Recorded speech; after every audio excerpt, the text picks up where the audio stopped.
VKR voice ఇదే నిజం. నేను ఒక్కటి అడుగుతా. వాస్తవానికి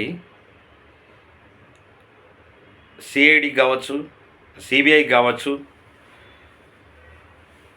ఈడీ కావచ్చు, నిజంగా ప్రజలకు ఒక రకమైనటువంటి సిస్టము, పొలిటీషియన్స్కి ఒక రకమైన సిస్టమ్ ఉంటుందా? నాకేం అర్థం కావట్లేదు వాస్తవానికి. అంటే ప్రజలేమో అమాయకులు, ప్రజలు తెలియనటువంటి వాళ్ళకేమో ఇమీడియట్లీ అరెస్ట్ చేసి జైల్లో పెడతారు. అవసరం వస్తే యావజ్జీవ కారాగార శిక్ష వేస్తారు, విపరీతంగా కొడతారు, తిడతారు, అన్ని రకాల టార్చర్లు పెట్టి మరి మోసం చేస్తున్నటువంటి, అంటే ఏం రాజ్యాంగం ఇది? అంటే రాజకీయ నాయకులకు ఒక రకమైన రాజ్యాంగం, ఒక సామాన్య ప్రజలకు ఒక రకమైన రాజ్యాంగం లిఖించబడ్డదా భారతదేశంలో? ఇవాళ ఈడీని కానీ సిబిఐని కానీ లెక్క చేయనటువంటి పొలిటీషియన్ ఈ భారతదేశంలో ఉన్నారంటే ఒకే ఒక్కరు, అది కవితక్క. ఎందుకు ఈ సిబిఐ కానీ ఈడీ కానీ కవిత గారికి భయపడతా ఉన్నారు? అంటే ఏంటి మతలబ్ ఏంటి? అంటే ఇంటర్నల్గా ఏదైనా సెటిల్మెంట్ ఉందా? లేదంటే ఆ కుటుంబం అంటే సిబిఐకి ఈడీకి భయమా? లేదా కోర్టులకు కూడా భయమా? పోలీస్ వ్యవస్థకు కూడా భయమా? ఏంది అసలు? గత సంవత్సరం నుండి ఈడీ పిలిపించి ఇక అరెస్ట్ చేస్తీమి అని చెప్పేసి పులిమేక కథ చెప్పి,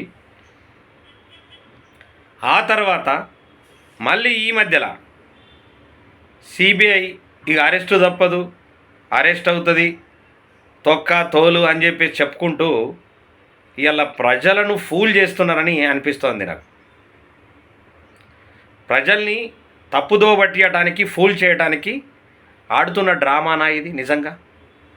అరెస్ట్ చేసే వాళ్ళంటే ఇమీడియట్లీ అరెస్ట్ చేయాలి కదా, లేదా విచారించే వాళ్ళైతే ఇమీడియట్లీ విచారించాలి కదా. అంటే వాళ్ళకొక న్యాయం, ప్రజలకు ఒక న్యాయమా? అంటే ఎంత దారుణంగా ఈ రాజకీయ పరిపాలన జరుగుతూ ఉందో ప్రజలకు అర్థం కావాలి. ఫస్ట్ ఆఫ్ ఆల్ నిజంగా అంత లిక్కర్ కేసులో దొరికి, లిక్కర్ కేసులో అనుభవిస్తున్నటువంటి కవితక్కను ఇంకా తెలంగాణ ప్రజలు, ముఖ్యంగా బీఆర్ఎస్ కార్యకర్తలు, బీఆర్ఎస్ నాయకులు నమ్ముతున్నారు. ఎందుకు? వాళ్ళకి ఏదన్నా వాళ్ళ పరిపాలన వస్తే ఏదన్నా లాభం జరుగుతుందేమోని, ఏదైనా పదవులు వస్తాయేమని. ఇంత దారుణంగా ఉంటుంది? ఇంత స్వార్థం ఉంటుందా? ఇవాళ మీ లిక్కర్ అనేటటువంటిది ఇవాళ భారతదేశంలో, తెలంగాణ సమాజంలో పుస్తేలు తెంపేటటువంటి అదొక మందు. అది తాగి అనేక మంది వాళ్ళ కుటుంబాలని సర్వనాశనం చేసుకునేటటువంటి పరిస్థితి దానివల్ల ఉంటుంది. ప్రయోజనం లేదు కదా. ప్రయోజనం ఉంది అని అనుకుంటే నిజంగా సరే, ప్రయోజనం ఉంది, దానికోసం ఏదో చీటింగ్ చేసింది అంటే అది అసలు రూపాయి ప్రయోజనం లేదు. వాళ్ళు కోట్ల రూపాయలు సంపాదించుకోవడానికి ఉపయోగపడతారు తప్ప ఇలా సమాజం సర్వనాశనం అయ్యేటటువంటి అవకాశం బలిష్టంగా ఉన్నది.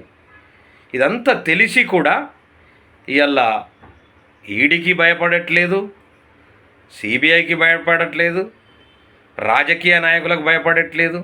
ఇవాళ ప్రభుత్వం పోయిన తర్వాత కూడా వాళ్ళ అహంకారం అంత ఉన్నది, భయపడతలేరంటే వాళ్ళు ఏం చూసుకొని నిజంగా వాళ్ళు భయపడట్లేదో నిజంగా మరి ఇప్పుడున్న ప్రభుత్వానికి తెలవాలా, సెంట్రల్లో ఉన్నటువంటి బీజేపీ ప్రభుత్వానికి కూడా తెలవాలి.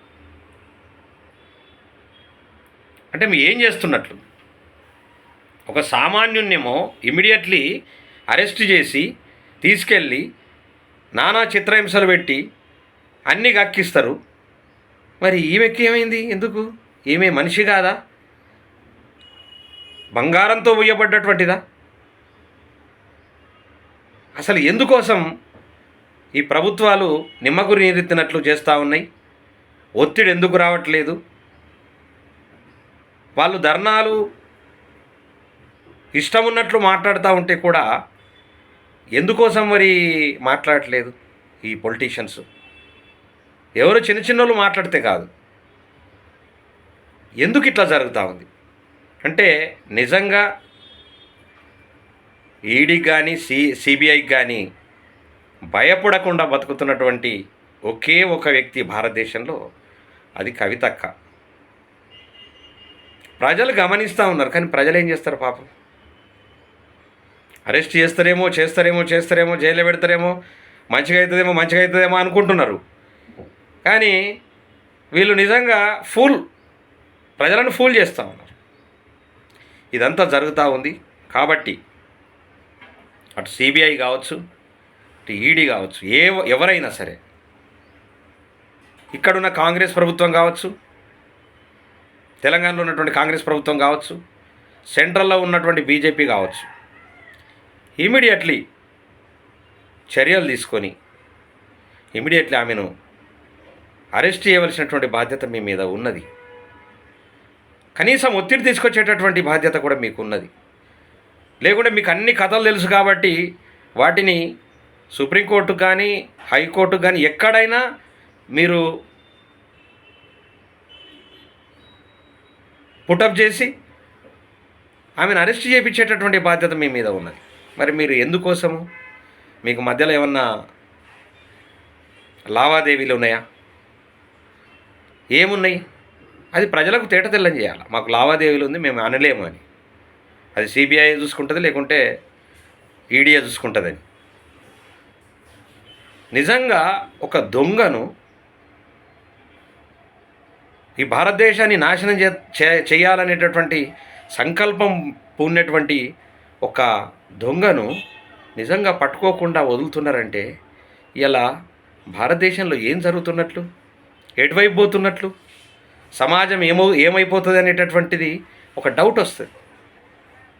అంటే సమాజాన్ని అతులాకుతలం చేసి, సమాజాన్ని తప్పుదోవ పట్టించి వీళ్ళని రక్షించుకుంటూ పోతుంటే మరి ఏమనాలో ఈ ప్రభుత్వాన్ని అర్థం కావట్లేదు. ఈ ప్రభుత్వాలను ఏమనాలో అర్థం కావట్లేదు. వాళ్ళే హీరోలు, దొంగలే దొరలు. దొరలు చేస్తున్నది ఎవరు? కేవలం రాజకీయ నాయకులు, ఈ పరిపాలకులు. మరి ఇది ఎటువైపు పోతుంది, ఏమవుతుంది అనేటటువంటిది వేచి చూద్దాం. డెఫినెట్గా శిక్ష తప్పదు అని కూడా సంకేతాలు అయితే వస్తూ ఉన్నాయి. అది జరగాలని ఈ భారతదేశంలో ఉన్నటువంటి పేద ప్రజలను కాపాడాలని కోరుతూ మీ వీకేఆర్. దయచేసి వీడియో చూసి షేర్ చేసి సబ్స్క్రైబ్ చేసి నా ఛానల్ని కూడా ముందుకు నడుపుతారని కోరుతూ థ్యాంక్ యూ. Me VKR.